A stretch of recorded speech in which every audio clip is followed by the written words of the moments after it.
Hey y'all, it's Lana. Um, yes, I'm doing another video with no wig on my head, so y'all know I'm talking for real. Um, what's today? Tuesday the 20th. Um, the day after my rant. Um, okay, so I went to the doctor today. I don't know if y'all know, but I have MS. And I have been on a medication for the last 4 years. 4 years ago, I had a really bad relapse, and I couldn't walk, couldn't feed myself, couldn't do anything. My son did it all, and I ended up kicking him out of my house and sending him to his grandparents so that I could rehab myself. Um, and he lived over there for 2 years, and I got on this medication called Tysabri, which I ended up doing a 360 because I was at the point where a lot of people, you don't go back. Your next step is go to a nursing home. I was in a wheelchair and on a walker.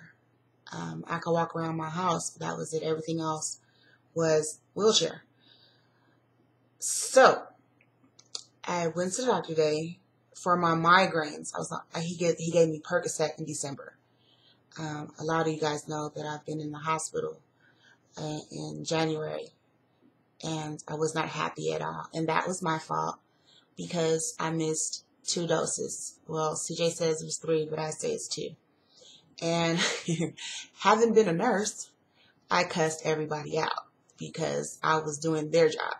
Instead of them doing their job, I was doing their job. And I was extremely dizzy, and I didn't fall, thankfully, but I was supposed to be under surveillance, and I wasn't supposed to be allowed to go to the bathroom on my own. I was supposed to have somebody in aid with me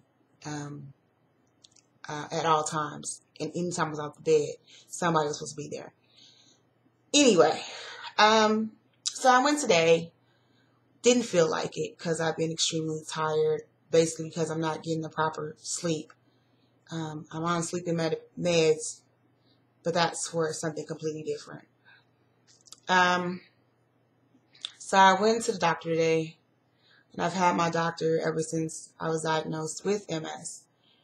And he was the one that came and got me, not the medical assistant, which was kind of odd, but, Dr. V knows me, and he knows my quirks, so I didn't really think nothing of it. And I really was supposed to see him in July, and I was basically complaining about being on Percocet. I'm only supposed to take 1 every 4 hours, but I popped 2, and I'm popping them like candy because they don't do anything. So, I'm getting in there, and he's like, "How you doing?" "Fine." "How are your headaches?" They hurt." Percocet doesn't do anything. And, I tell him what I want to take. He's like, "Oh, okay. Well, we got to take some blood." "Why?" He goes, "How long have you been on Tysabri?" I'm like, "I don't know, 4 years?" He's like, "Oh, we need some blood because you might have a virus." So, when people say the virus in healthcare, your mind goes straight to AIDS. Just because, that's what the virus is. And he just looked at me and busted out laughing. I don't know why my doctors laugh at me, but because all of my doctors have known me for multiple years. Like my gynecologist, who I love dearly, I've known him since I was 19. Once I find a doctor that I'm comfortable with and have saved my life, I stick with them because I can be myself. I don't have to hem and haw. They know that if I say I don't feel well, that I'm not joking. I'm not one to go to the hospital. I don't like hospitals. Hated them ever since I was a kid and had to be there for my grandmother. I don't do hospitals. And he's like, "No." With Tysabri, they found that there is a virus. which is the JC virus. And I'm like, oh, really? He's like, yeah, after you've been on it for a couple years, you gotta do this test. And I'm like, wow, really? And it's like, look, are you serious? I done found something that I've been on. There are 3 other things. There's the first thing I was on. I don't like needles, which is a trip because I'm a trained medical assistant and I did great with that. For somebody who don't like needles. So if you don't like needles, you would be a great medical assistant. You would be an awesome nurse because you don't like needles. You can totally understand the person that is afraid of needles. You learn how to pray. You'll be like, Lord, please let me not have to poke this person over and over. You become a vampire, which when I went back to find another field, I pissed somebody off with that. I'm like, that's what you are. You're a vampire. When I did medical assisting, that's what we were called, vampires. Somebody that could hit a vein blind the first time. We're called vampires. It's not a bad thing. That's what you are. I was great at it. But he was like, I was on Avonex, which is once a week. Then I was on, I think it was Copaxone, which is every 3 days. And then I was on the other one, which I can't remember, which was every day. And once I was on the everyday one, I was like, look, Dr. V, I can't take it. I'm still going to the hospital twice a year. And then when the big one happened, I was like, I'm not shooting myself anymore. I can't take it. My health is deteriorating and I can't. I'm too young. I think I was 20.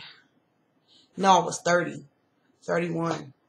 And I was like, I can't do it. My temper is short.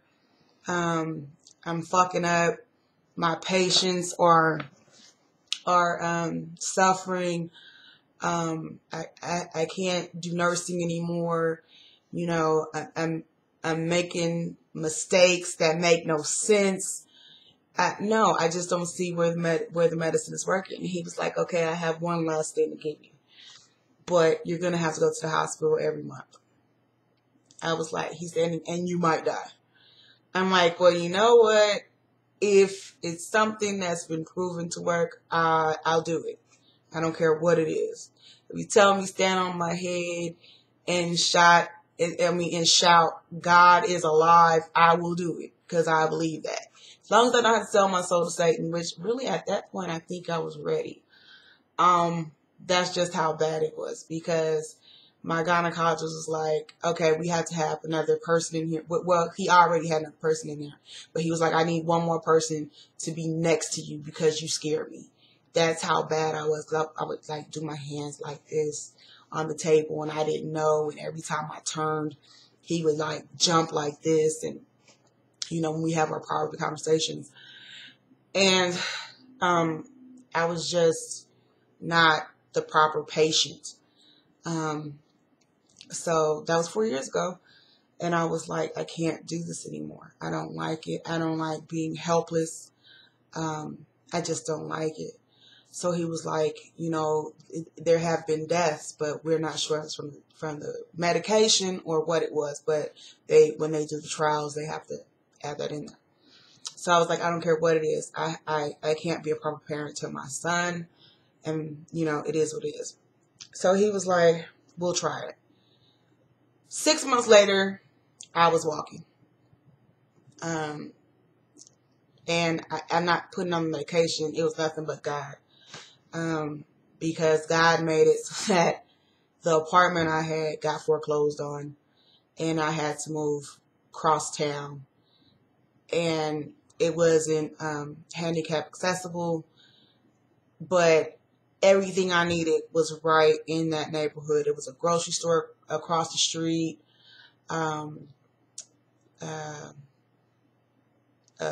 another store, couple blocks. Everything was in walking distance. Nothing was more than a 10-minute walk in either direction.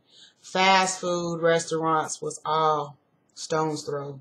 Something that I could do. I could walk. So now, I'm not really worried. I'm not. And now I'm thinking about, well, I'm not thinking about it no more. I'm taking action to move again out of state.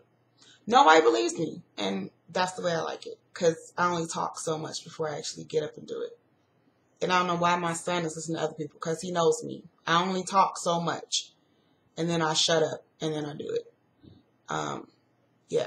So I said all that to say this. If you have MS or any ailment, you really got to keep the faith. You know, I never thought at the age of 23 was when I got diagnosed. I'm 35 now. That I would have this disease. Because I can honestly say, after finding my father, nobody in my family has it. You know, now I got to take a test to see if I have Alzheimer's. But after talking to my doctor, which was very true, we still don't know. Only God knows. And we had that talk too. And it's very true. But, you know, you got to take care of yourself. If you are sick, or think that you might be, you really have to take the time, get the testing, and push everybody, because it took 2 years to get diagnosed. No, I was 25 when I got diagnosed. I'm sorry. And I got diagnosed with a whole bunch of stuff. My mother was murdered. I was going through a murder trial. And one doctor, they started out with the left side of my face going numb. And they were like, oh, that's Bell's palsy. Take these steroids. And I took them. My face felt better. And, oh, that wasn't it. Well, what happened? I don't know. When I finally did get diagnosed, I had went to the hospital. The trial was going on. This was in 2002. They were like, oh, you're just stressed. Take some Xanax. And I said, okay, because they were doctors. I'm just a nurse. And I took the Xanax. I was able to sleep. But then I couldn't hop a 2-foot fence. And my friend was like, oh, hell no, go back to the hospital. I went to a different hospital, told the doctor my symptoms. He's like, oh, no, let's take a CAT scan. And when they took the CAT scan, there's plaque in my brain. He was like, no, this looks like MS. I didn't know what the hell MS was. I really didn't. But God made it so that all of my patients magically were people with MS. And I was like, what the hell is this? And they were people that caught it too late. And that really opened my eyes. And they weren't taking care of themselves. And a lot of the medications that were being given to me were taken off the market. And what I ended up being diagnosed with was relapsing and remitting MS. So my MS is really in remission. It's been retarded by the Tysabri. And then I found out in last November just how important it is to take my medication. Because if I do not take it, I found out how bad it is. Especially if I miss two or three infusions, just how bad it is. And, you know, I don't mind anymore the infusions. And it is an IV every 30 days. And I don't bitch about it no more. I do what I have to do. And if it's a day off work, I take it. And if my job doesn't give me that day or the 2 hours that I need off, then I just look at it as I don't need that job, because my health is so much more important than the money I'm making. Because, you know, money comes and goes. I was looking for a job when I got that one. But my son needs his mother. My daughters need their stepmother. My husband needs his wife. So I said all that to basically get this stuff off my chest. You know, it is what it is. But if you sick or feel that something may be wrong, don't play with it. Don't let nobody tell you, oh, you tripping, you know, you always say something wrong. Get that shit checked out, because that's serious. You know your body better than any damn doctor. Yeah, it's nice to go to school, but everybody that go to school don't mean that they're smart. They just they just know the book shit. That don't mean nothing. And I know a lot of people that didn't go to school that know more than doctors. Because before I went to school, I was able to diagnose myself with a lot of stuff. So, yeah. So, y'all be good. I'm not going to monetize this one either. The one about Trayvon, I'm not going to monetize because I'm being deadly serious in both of them. Y'all take this how y'all take it. Really doesn't matter. I'm not going to leave the like or dislike open.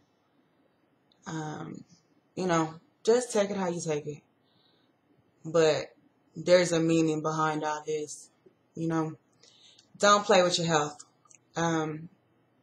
But oh yeah, about the Alzheimer's and dementia. What he did tell me was keep your mind working. Go to school. He said exercise. He said those were some of the early on prohibitors of Alzheimer's and dementia. And I do plan on going to school. I'm not going to say what I'm going to school for, but I do plan on going to school, getting another degree. And I am exercising. So, take what I say to heart and apply it to your own life. MS does not have to be a killer, because I'd be damned if I die from it. I'm going to die from something else. So, keep God first in all that you do. Not a Bible thumper, but I can quote chapter and verse when it suits me. But what's the point of doing that? I don't throw my religion around. I don't use it as a weapon, at least not to normal people. I accept everybody. I love everybody except stupid people. And people that know me know that. I hate stupid people. But I'm a work in progress, and so is everybody else. I don't think I'm better than anybody, because I'm not. Because I've done things in my past, just like you have. So with that, I'm going to leave y'all. Stay strong, be blessed, and I'm gone.